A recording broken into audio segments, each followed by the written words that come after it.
Here's what we witnessed during the trial closure. Closing the Esplanade rejected 9,000 cars a day from the area, and the people in those cars found somewhere else to take their money. Other visitors did too.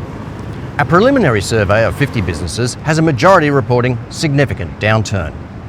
The traffic chaos sent a clear message to the rest of the Gold Coast: don't bother. Travel by car is preferred by the vast majority of Gold Coasters. The tram has limited catchment along its one line, as if they needed more reasons not to come. With only one lane north and one lane south for local traffic, a sudden influx of visitors now jams the central area. This sours the visitor experience, robbing people of enjoyment time and creating apprehension on the streets. It builds in a capacity limit for Surfers Paradise, while new apartment towers add more density as they reach for the sky. Surfers has one main economy: tourism, so we need to be extra careful we don't give people reasons not to come. If the revitalisation draws large crowds, we get jammed. If it fails to draw people, we pay with economic decline. Of these two options, it looks like the latter is already happening. The trial was to showcase how the space could be utilised for activation and to create a new experience economy. It has failed. The closure is not attracting crowds, it is the opposite. It has diverted energy away from the centre and created a series of no-go zones. The road, the Esplanade, the business centre and Surfers Paradise itself. Retailers are asking, where are the customers?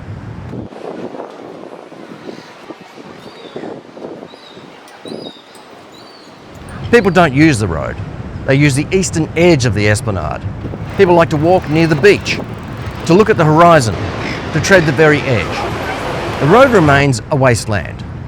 Now the road space lays empty, unused at night, most hours of the day and most days of the week. A dead zone created for a few hours of boosted trade for a handful of operators. Do those operators see benefit? Or have customers just moved from inside to outside? The energy went. The road closure disrupted existing daily cultures, quashing the energy, making the Esplanade passive, tame, subdued.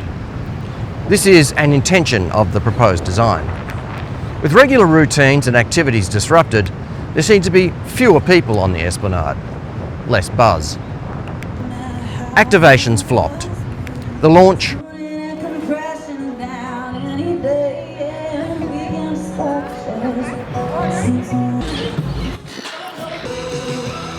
film night, the Suns AFL finals game, scheduled activities attracted tens of people.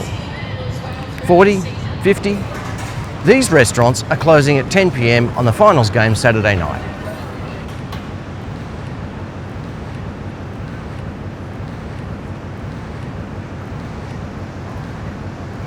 Expensive activations like fireworks and film night created traffic snarls for most of the day. How many of those visitors vowed never to return? But it's the GC500 weekend that stands out as a stunning example. The launch event, where cars were paraded on the Esplanade, attracted thousands of people. Mass excitement. It is, guys. There are thousands of fans here tonight. You can see them behind me. The line stretches for about a kilometre down the road. One fan I spoke to earlier says he's been here since 2 p.m. He's got plenty of merch ready to get signed by some of his favourite drivers who have just rolled in some very luxurious cars, including a Porsche, a BMW, and they're right now being introduced to the crowd and taking their spots, ready to sign some of that merch. It's a fanfare here tonight under the iconic Surfers Paradise sign, Paul, with the drivers enjoying a signing session ahead of day one of racing through our concrete jungle tomorrow. Final preparations have been underway today. Tonight there'll even be a drone show for all to enjoy. And then, the following days, abandonment. No energy, no animation. Usually this strip is a constant parade of money on wheels.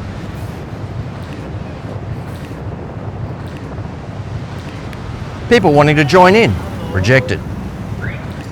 It's like there is a hole in the soul. These four race fans look like they made a mistake.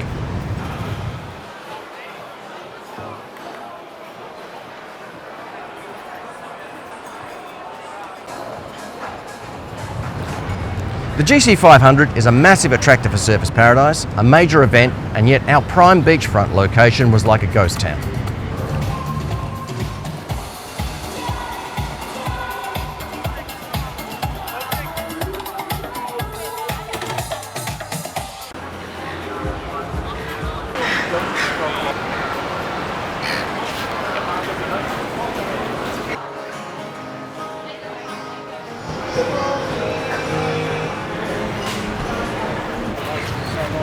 People wandering aimlessly, looking for a point of focus, looking for the buzz. If it were not for the night market, this scene would be even sadder. The closure for Schoolies looks past due for a rethink. Numbers have dwindled to a fraction of previous years. After the first few days, volunteers outnumber teenagers.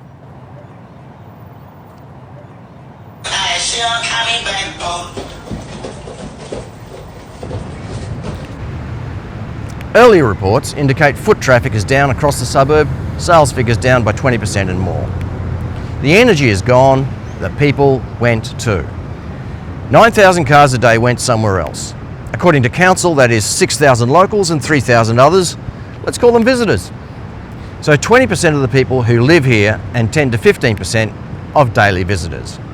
Removing cars from this short 250 metre stretch has diverted customers away from a much broader footprint.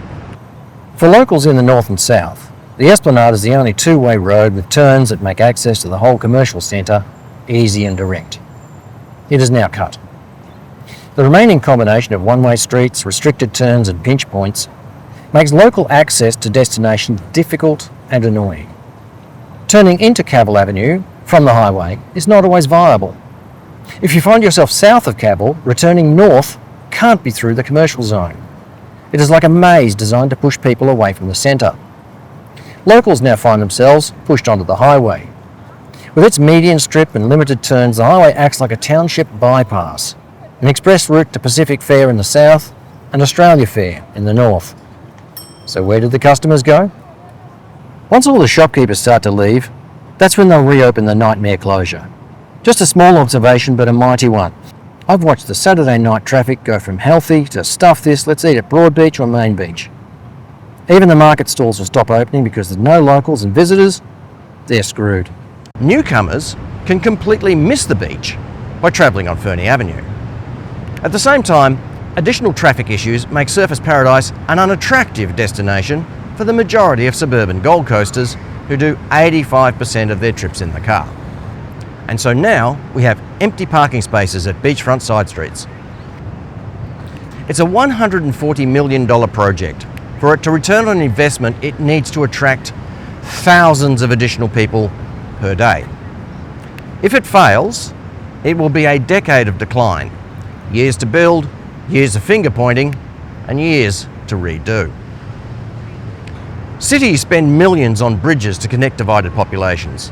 Instead of a bridge, this design installs a conceptual river to cut the Esplanade with creek bend, creek beds, sandbanks and river mouth. A manufactured divide. It makes me think of how introducing wolves into the Yellowstone National Park changed the course of a river. See the link here. Adding a divide like a river can change the course of an economy. For a city with just one economy, this is a massive gamble with very few winners and 99% paying. We see no published economic modelling, so are we to make this change on trust? Let's look at the council's track record on this project so far.